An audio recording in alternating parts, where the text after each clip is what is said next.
Hi, welcome to the part one of these mini lectures on the topic of resisting gender violence. And much of this is taken from chapter 10 of our textbook. So if you'd like to follow along, go ahead and grab your textbook.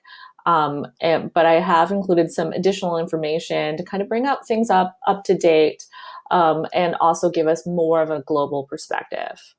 Okay, so our conversations this week are centered on how violence is gendered in society. So we're going to start thinking about how is violence gendered in our society?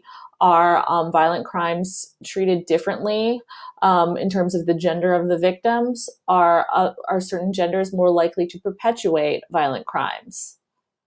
So let's go ahead and look at some of these key terms. So gender violence is what we're talking about this week. First off, the definition for violence. Violence is an assault on a person's control over his or her body and life. And then, so when we're talking about gender violence implies that harm evolves from the imbalances of power associated with masculinity and femininity. So if we can think back to when we were talking about things like gender rankings, the way that one gender may have certain privileges and powers over others. In most societies, men have more power and more influence over women. And that is kind of true globally today. And then our third term is intimate partner violence. And that refers to behavior by the intimate partner or ex-partner that causes physical, sexual, or psychological harm, including physical aggression, sexual coercion, psychological abuse, and controlling behaviors. This term kind of replaces, a lot of times we hear the term domestic violence being used. That's not necessarily an incorrect term, but a lot of times when we're talking about domestic violence, it emphasizes this idea that the couple is maybe married or living in the same home, and that's not necessarily the case of all sorts of intimate partner violence. So intimate partner violence is kind of a more all-encompassing term. So this is the cycle of abuse within intimate partner relationships. And you can see it starts off with, if we go ahead and look at number one, tensions building, tensions increase, breakdown of communication, victim becomes fearful and feels the need to placate the abuser. And then there's the actual inciting incident that triggers the abuser. So that could be that then the abuser is triggered and is acted out and done something. And that we're encompassing all of these things that are abuse: verbal, emotional, and physical abuse. So then there's anger, blaming, arguing, threats, intimidation. So all of these things are things that we can think about as being part of what abuse looks like.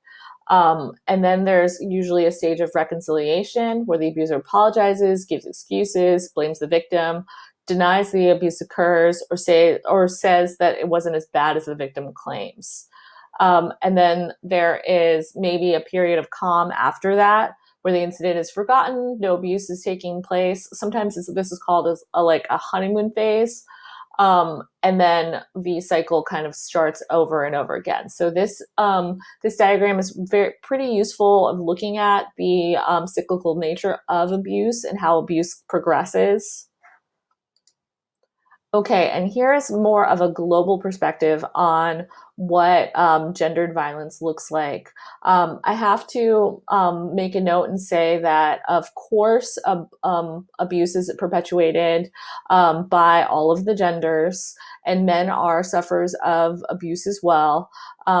Statistically, it's much more likely for any gender to be, for the perpetrator of an abuse to be a man. That does not mean that men are not abused by women, by no means.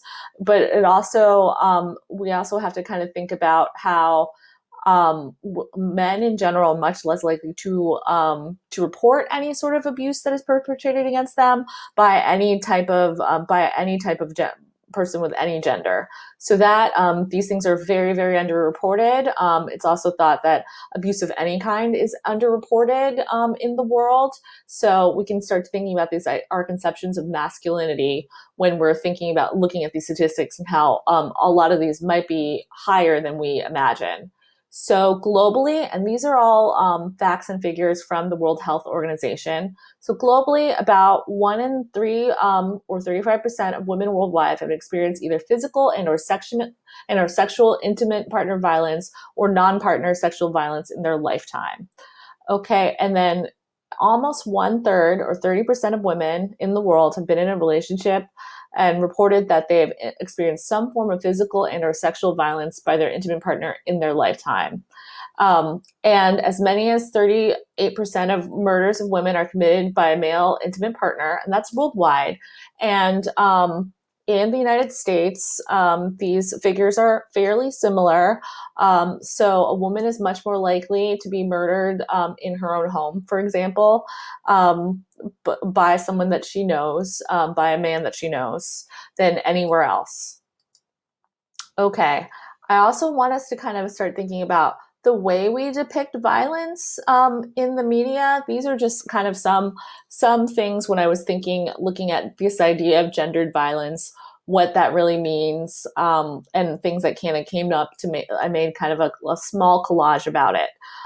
So we have images of like things from movies, like Gone Girl, which is like I'm not going to spoil it if you haven't seen it, but that's kind of an interesting thriller take on things that are violence and within an intimate partner relationship. We also see shows like Dexter, which is maybe a take on a very rare type of violence, which most people are not serial killers in the world. And this, of course, is a special case where it's like a very fictionalized version.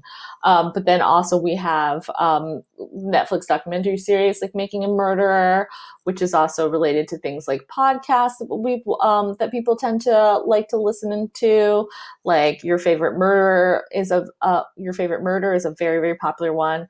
To also shows like Law and Order Special Victims Unit, which shows people that are victims of violent crimes, but also shows like maybe what advocacy means and talks about things like intimate partner violence, like rape, like children at risk, in ways that have maybe become more accessible because of a mainstream show. Then also I have a little like cartoon character of Hannibal Lecter from like Silence of the Lambs, both the movies and the books.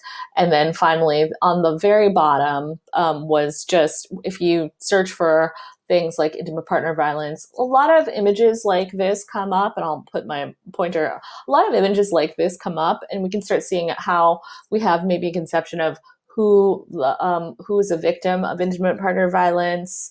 This is a figure that's supposed to represent a woman, and who is the perpetrator. So we see like a fist that we assume is maybe a man's fist. So we can kind of start thinking about how we make assumptions of this, and how we have like maybe a cultural memory for some of these things, and our kind of conceptions of what gendered violence looks like. Okay, so I have 3 discussion questions for us, and we're going to kind of go over it, and I'm also going to go over it in our class Discord. But so our discussion questions today are, first, think of shows or movies you've watched. How is intimate violence portrayed in media you consumed? Do you think these portrayals are realistic? Do these depictions match the information given in this video and in our textbook? And this does not have to be very in-depth, but if you think back, there are lots of depictions of intimate violence perpetrated by lots of different people within the media. Find one that you like kind of remember and look and kind of tell us what it is, and then answer these questions. The next question is, why are men less likely to report instances of violence perpetuated against them? How can we change this? We can think back to some of our stereotypes of masculinity that we've had, and maybe try and think of what that would mean and what that would be. And this does not have to be a super long answer if you choose to answer this. And then the third question, which will also be something we're talking about more in the next video, is how has violence changed due to newer technologies? Do you think harassment is taken as seriously if it occurs online? And so by neurotechnologies, I mean the internet, but not just the internet as we think of going to websites, but also all the apps that we use for communication now, and the way that you can kind of be constantly connected. So has that changed the way we look at violence or perpetrators of violence? Has it changed the way that maybe people who are violent towards a partner can act, or has it made things safer? What do you think? For this, I want people to only answer one of the questions. Just go ahead and I'll have it in our Discord, and we can go ahead and copy and paste and then write your answer below.